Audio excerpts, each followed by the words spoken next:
ہر نماز میں امام صاحب 2 سے 3 منٹ لیٹ آتے ہیں، ان کا یہ عمل کیسا ہے؟ امام اور مؤذن بہت مظلوم لوگ ہیں،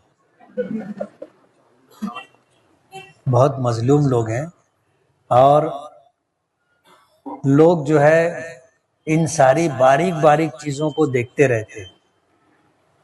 میں جب یہاں نیا نیا امام ہوا تھا تو اندر حجرے میں بھی، مدرسے میں بھی گھڑی ہے، یہاں بھی گھڑی ہے۔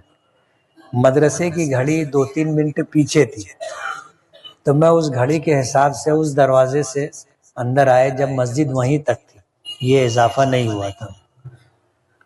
تو ہمارے ایک مصلی تھے، میں جیسے ہی دروازے سے داخل ہوا انہوں نے دیکھا اور کہا کہ اب آئے ہیں پہلوان اکھاڑے میں۔ میں سنا اور حیران ہو گیا کہ یار کیا بات ہے۔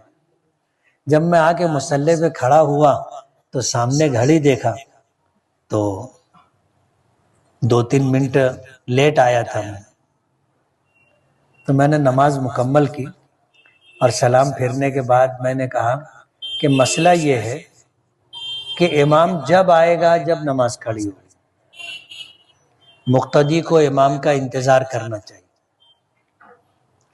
پہلے گھڑی نہیں تھی، گھڑی تو آپ کی ایجاد ہے، لیکن گھڑی آ جانے کے بعد یہ نہیں ہے کہ اب امام جو ہے ذرا سا بھی لیٹ ہوا تو آپ اس کو عنوان بنا لیں۔ اور ہمارے یہاں گھنٹے والی عبادت نہیں ہوتی، اس لیے ایسا نہیں ہے کہ جیسے گھڑی میں ہوئے ٹن تو امام کو آگے مصلی پہ کھڑے ہو جانا چاہیے، ایسا ضروری نہیں۔ مسئلہ یہ ہے کہ مقتدی امام کا انتظار کریں گے، جب امام آئے گا نماز کھڑی ہوگی۔ پابندی کے لیے لوگوں کا وقت ضائع نہ ہو، اس کے لیے وقت پر نماز ہونی چاہیے، لیکن 1-1 منٹ 2-2 منٹ کاؤنٹ نہیں کرنا چاہیے۔